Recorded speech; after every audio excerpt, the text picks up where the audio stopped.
Okay, we are live. And today is quite a special day. We have got the full founding force team on the spaces today with us, episode 5 of Spark Spaces.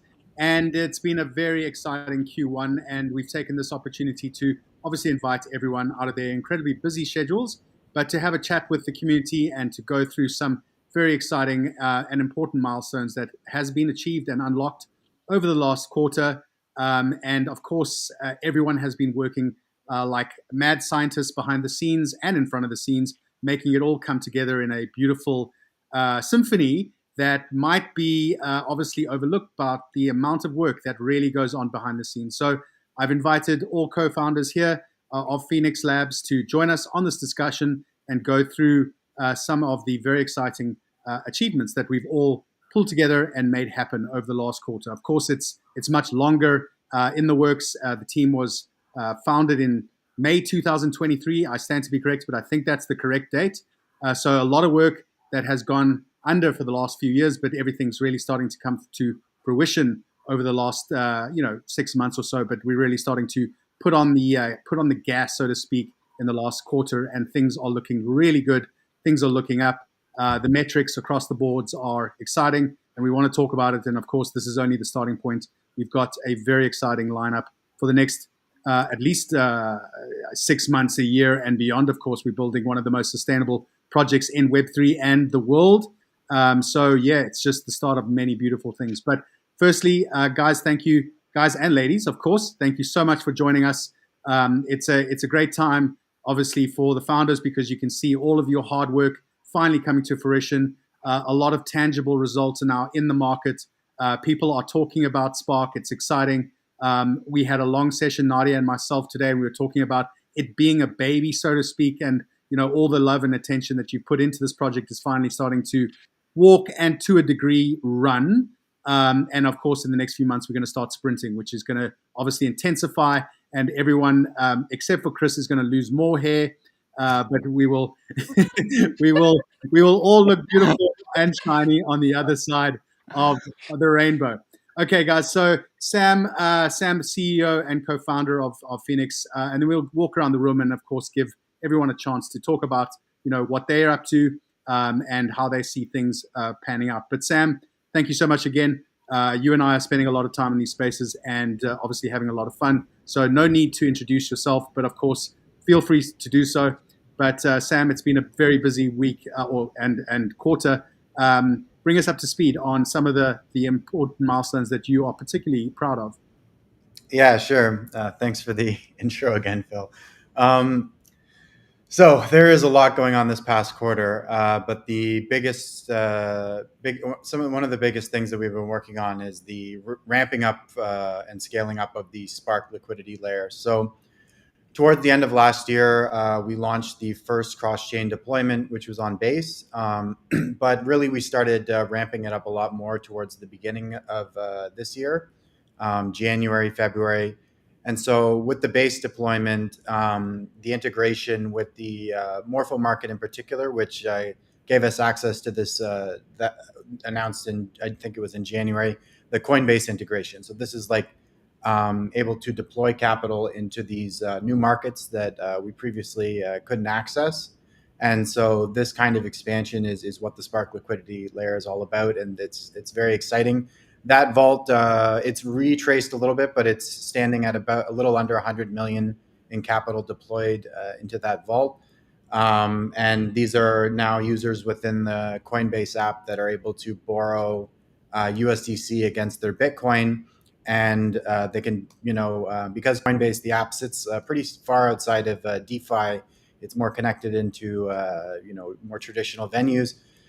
These users can use these things for, go maybe buy a coffee is the overused example, but like, maybe they want to buy a car or something, get a loan for these types of things. These are the types of loans that we want to facilitate more and more. So that was very exciting. We also onboarded Athena directly into the Spark liquidity layer. Again, that was in January. While the markets have turned against us, so there's not really much deployment in there as of right now. that stands ready for when the funding rates go back up. We can tap into that. And so, really, it's all just about increasing the amount of options that are available to the Spark liquidity layer, such that when DeFi rates are low, we can deploy into real world assets like treasury bills. And when the DeFi rates are high, we can deploy into products such as Athena or Sparkland or Aave or Morpho, really basically everything.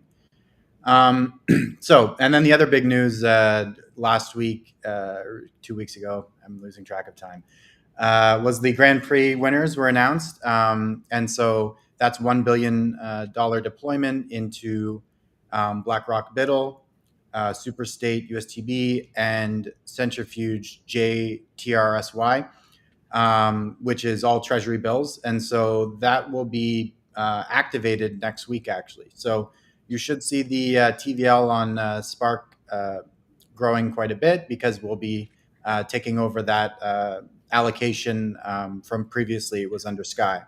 So that's pretty exciting.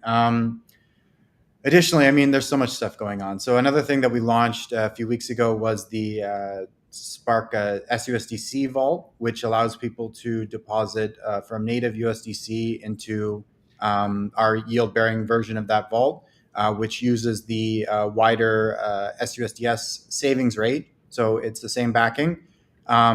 It allows users to tap into that with their USDC, and then they're able to get in and out with a USDC-oriented vault. So we launched that a few weeks ago. It's launched on Ethereum, Base, and Arbitrum, and it's been quite successful so far. We see just under 50 million in deposits into that already, which is quite exciting. We should see that continue, I imagine. And so, yeah, I think like all around, it's just been like amazing numbers, amazing growth. You know, despite the market pullback, we're going to see some TVL growth for Spark. Revenues are still pretty good. I think they've dropped off a little bit, but we're looking at estimated annual revenue of Spark is about 76 million per year, which is not bad for a pre-TG token or project. So yeah, lots going on. It's very exciting. Yeah. Thanks, Sam. Just a few questions before we go around the room, just on the sort of the expectation and honesty, I suppose, around the successes that we've managed to achieve. As an example, USDC. There was enormous parabolic growth that we saw in the first couple of days. And like you said, it's sitting around 40, 50 million or so.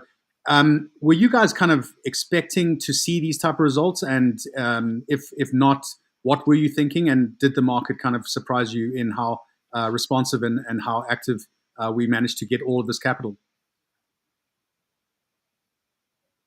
Who wants to take that? I can take it, I guess.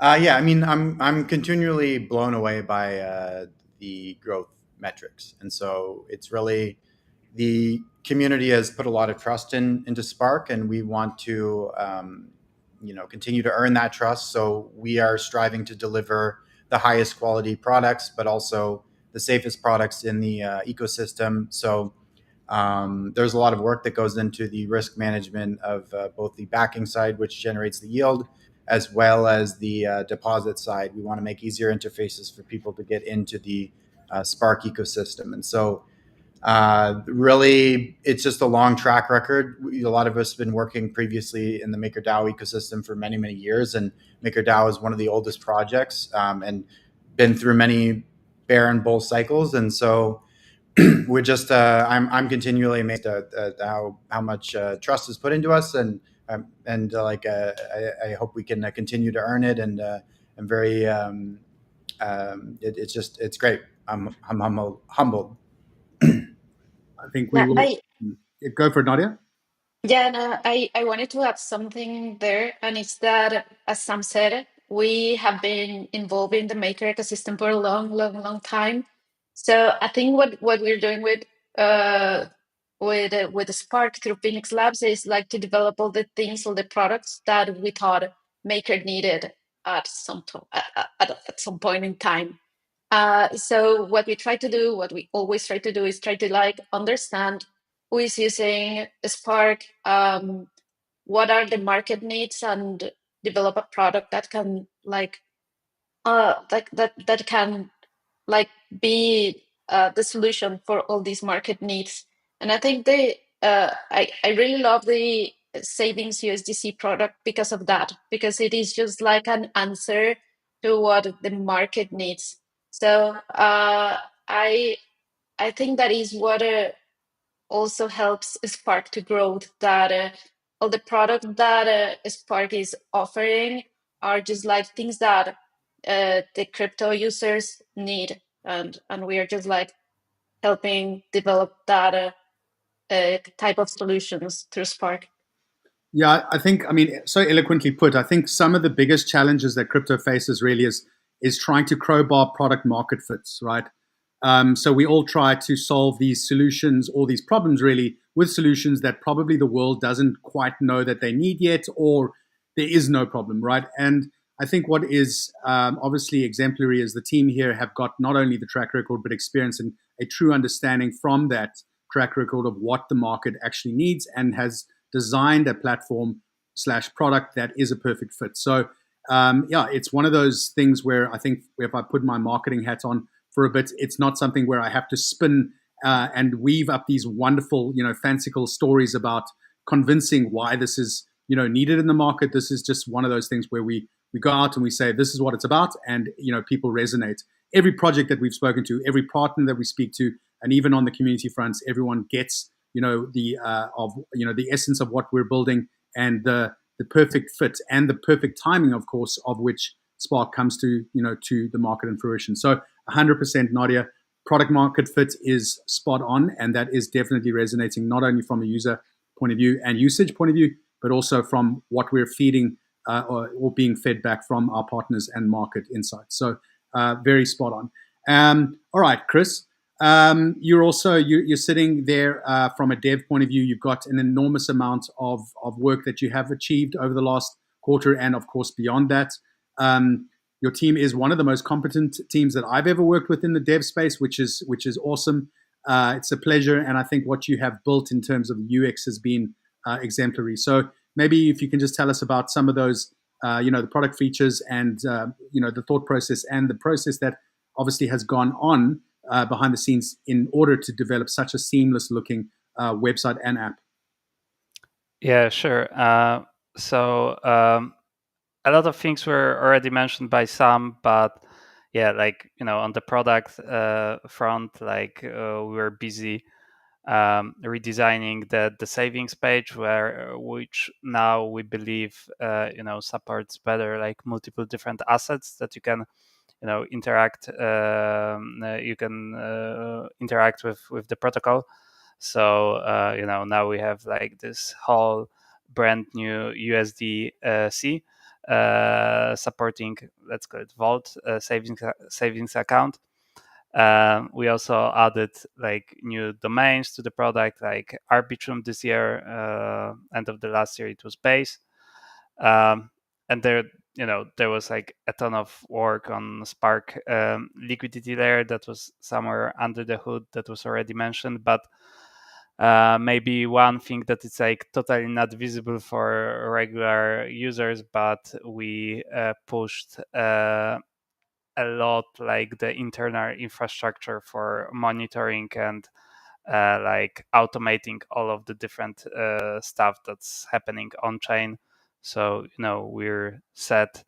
We're in the good place to accelerate even more in the future. Awesome, Chris.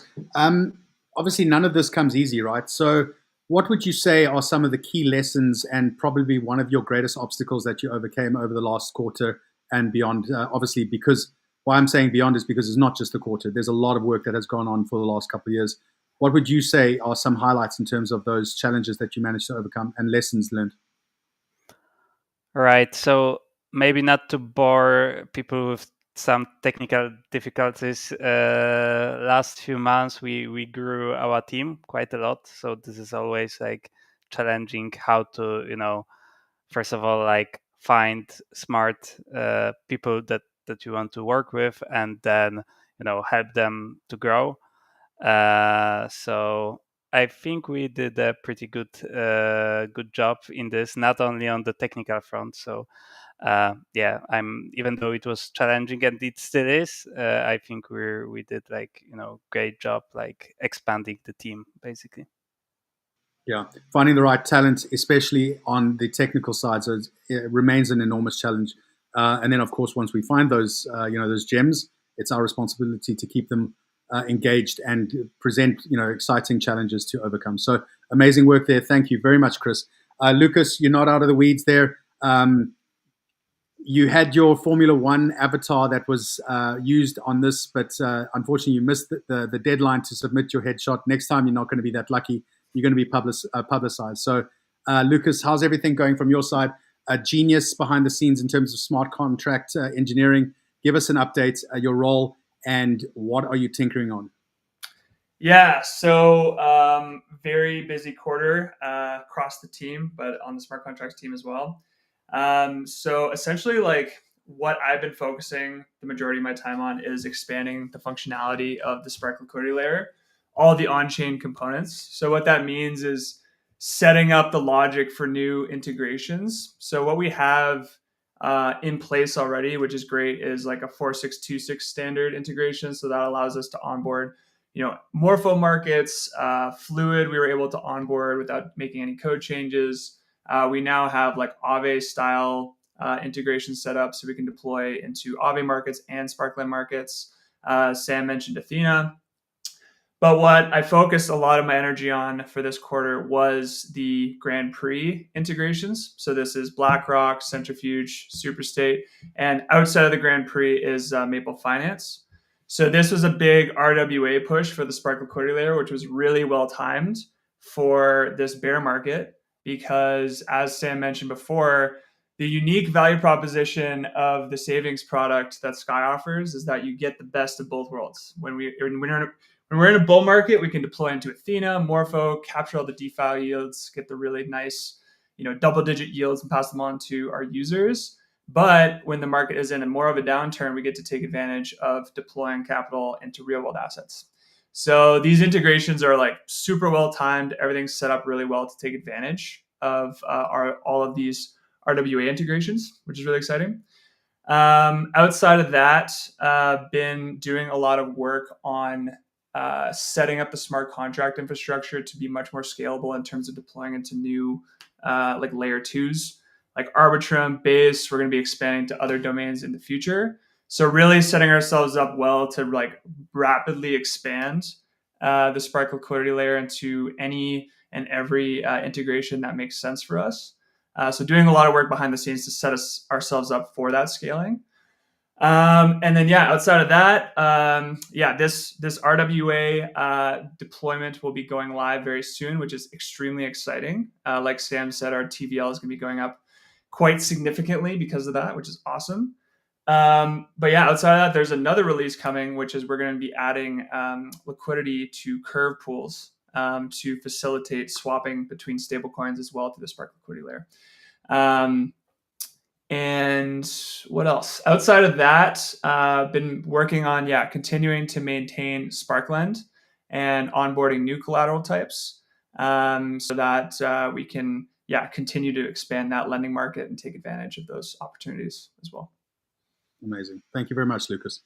Nadia, our matriarch, the glue that keeps us all together and sane.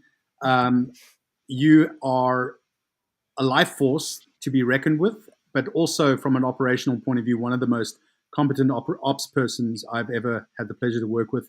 You are busy and you've got a lot on the plate, on the go. Give us an insight into what your last quarter looked like and maybe give us a little bit of a hint of what lies ahead. I know that we're scaling from an operational point of view, and we might be busy now, but tomorrow we're going to be even busier, which is exciting. So what's been going on in your world? Oh my gosh. So a million things. I think the most interesting thing that happened the past quarter, as Chris mentioned, was uh, the scaling of the team. Like Phoenix Labs started as a small, very, very small company, and scaling the team was needed because of how big Spark it is right now and how big Spark wants to become in the future. So we knew we needed more resources. And like, as you know now, Phil, we love to work with very, very smart people. And it is amazing to work with people that are smarter than you. So I think that was like the main challenge of this quarter of Q1. And I'm more than happy with the team that we currently have. So I think this is all just like the ingredients for like for incredible things that are about to come. And the other thing we did during the first quarter of the year was like because Spark is a complex thing. Like all the Sky ecosystem is very, very, very complex. Like if Maker was complex, like I don't have the words to explain how difficult it is for like a new person into crypto to understand all the weird words and little complexities that the Sky ecosystem has to offer. So one of my main challenges, and like thanks to you and others that are helping us with this, is like to find the best way to explain what Spark is, because Spark is so many things. So I loved how we end up with Spark is not a bank, which says a lot, and that was like like like the Spark moment of the quarter.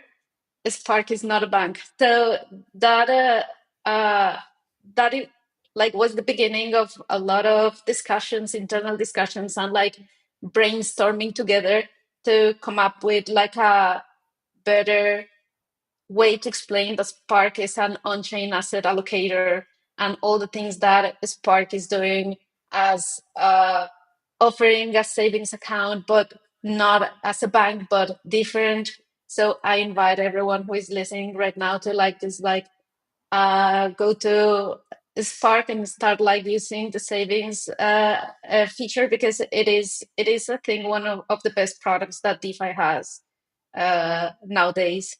So yeah, like on the operational side of the things, there are a lot of pieces to manage because we're growing not just like in terms of product and revenue, but also we want to evolve on how we explain and like communicate everything that we're doing. So that's a lot another effort that I'm very focused with, and is like to try to explain in simple terms what we do, what is the Spark liquidity layer, what's the impact of Spark in the whole DeFi ecosystem, and what a roadmap looks like. Because I think it is, as I mentioned before, I think the magic inside the Spark is that we all like have been in DeFi since forever.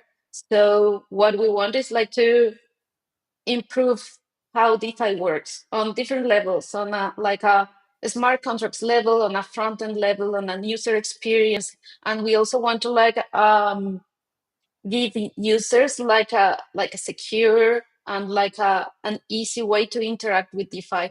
So all of those are like a very interesting challenge that requires the perfect team and like the right messaging, so newcomers can easily start using and be onboarded into Spark. So yeah, that was part of the challenge on the first quarter, and I think that's going to be our North Star for like the rest of the year.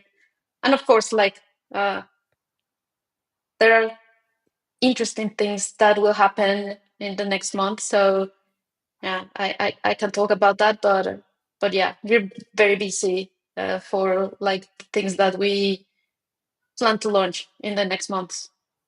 Awesome. Also, just a little bit of added context. If you read our blogs, and I hope you read our blogs, that is where a lot of the ideation and conceptual communication starts. And Nadia is responsible for designing, drawing up, and writing these blogs, which we all believe are extremely well written and obviously simplified in a way that anyone who picks it up can read it and understand it. And that includes me. I am not the DeFi expert in the room, but I am surrounded by DeFi experts. And my responsibility, of course, is to translate all these complex terms and make it accessible for everyone as we embark on new users coming into Web3 or crypto that might be unfamiliar with, bridging and certain terminology that we kind of lose ourselves in. But that is just a little bit of extra tidbit where Nadia is heavily involved in terms of the laying the foundation, the groundwork for all of the communications that sprouts from that point. So, that's amazing. Thank you very much. Now, I'm just going to take this brief moment. I know we're kind of looking at about 30 minutes for this call, but I want to also just take a moment from a marketing and growth point of view. What we've been doing is some really exciting campaigning. You've seen on the wires some really exciting creative concepts that have been rolled out related to massive milestones like the USDC vault, as an example, like the billboard that we managed to do in New York Times Square, which, as from a marketing point of view, that is quite an achievement, and we're all very proud of that. But from a growth point of view, we have done some amazing things. Just in top line numbers, we've reached about a million people this quarter in terms of eyeballs coming across Spark. So we are definitely getting the reach and the engagement that we set out for. We are building momentum, and our community is growing at a very healthy rate. So essentially, we have doubled down on some exciting numbers.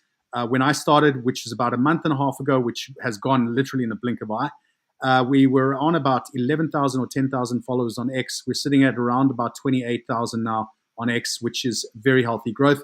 And on Discord, we're also looking at about a 20,000 extra community member fold. So things are looking good from a optics and a community size point of view. Of course, we're just starting to get the machine going. But everyone we talk to in the industry, and also from a community point of view, we're having or receiving really positive feedback that we are the sought after project. Projects are knocking us on the door, tapping us on the shoulder and wanting to work with us, which is very exciting, obviously, proposition from a marketing point of view. So we're only starting to get things in shape.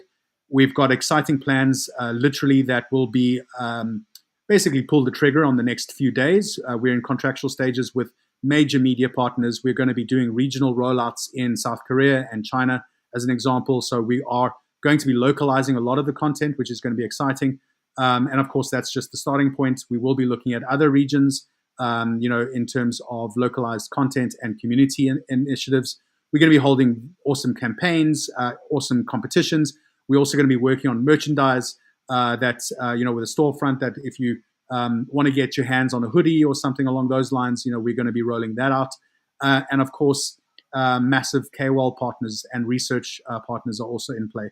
So we are going to be taking over the mind share. That is at least my objective. We're going to be taking over the mind share for the next couple months and beyond.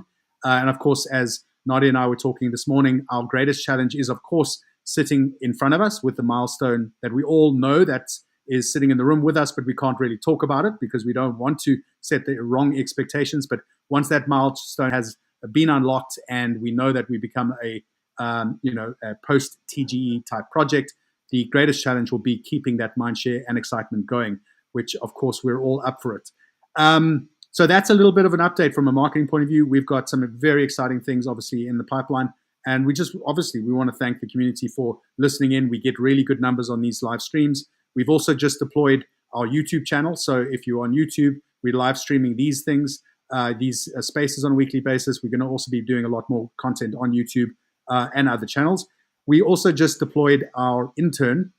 We hired an intern this week, a bit of tongue in cheek. We had to do so because we want to say things from a marketing point of view. We just legally cannot. So we hired an intern, and if that intern messes up, I promise you I will fire them without a hesitation of the fact.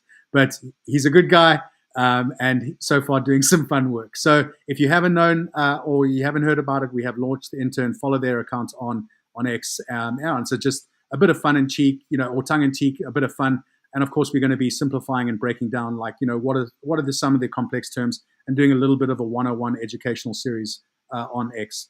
Okay, cool.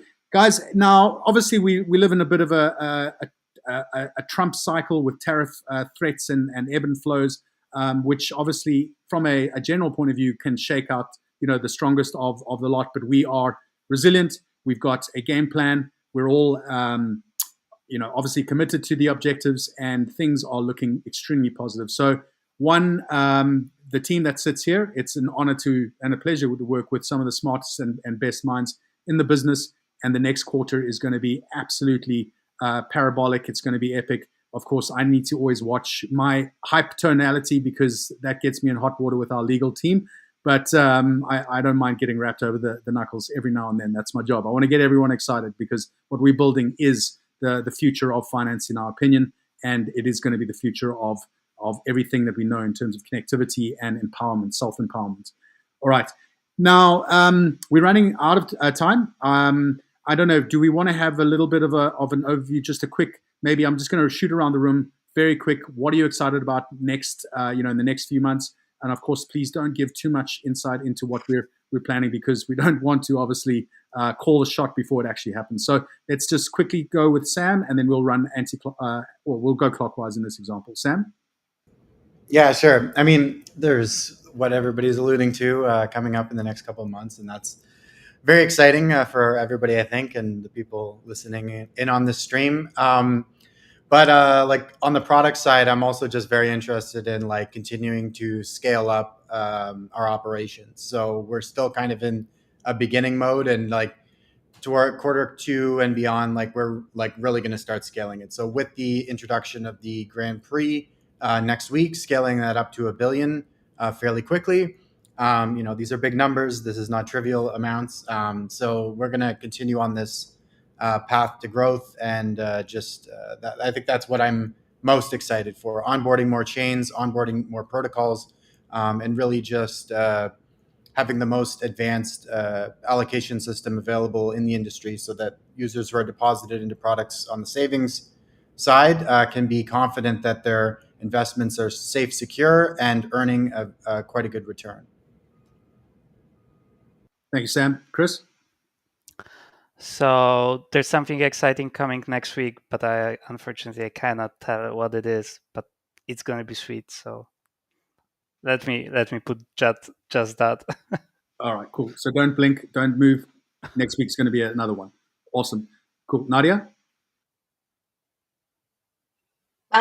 So I'm really excited about our multi-chain expansion because we started with Base last year, but like with a very small deployment. But we went bigger this year, and then we added Arbitrum, and the growth has been impressive, and that shows us that we really needed to go. Everywhere else besides mainnet.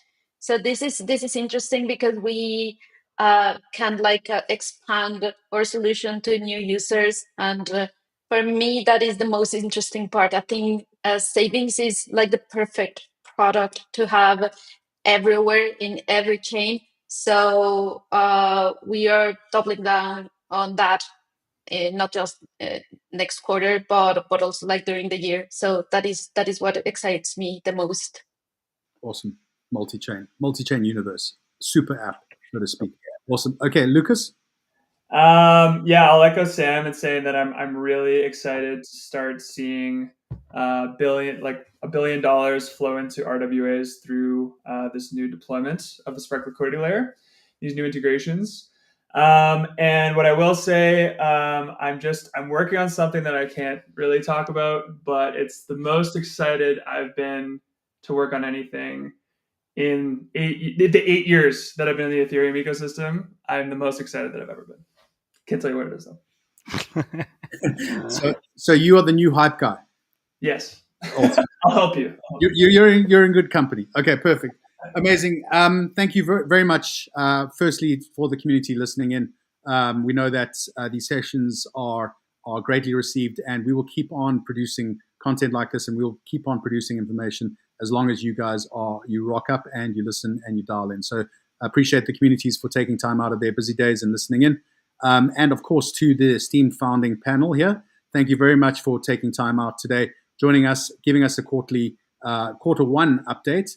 And we will be obviously coming out on the wires with more written formats in terms of what these milestones actually look like and some of these massive successes and achievements. So guys and ladies, thank you very much for dialing in and updating us on some incredibly exciting work that everyone here has managed to achieve. Thank you. Thank you. Thank you. Thank you.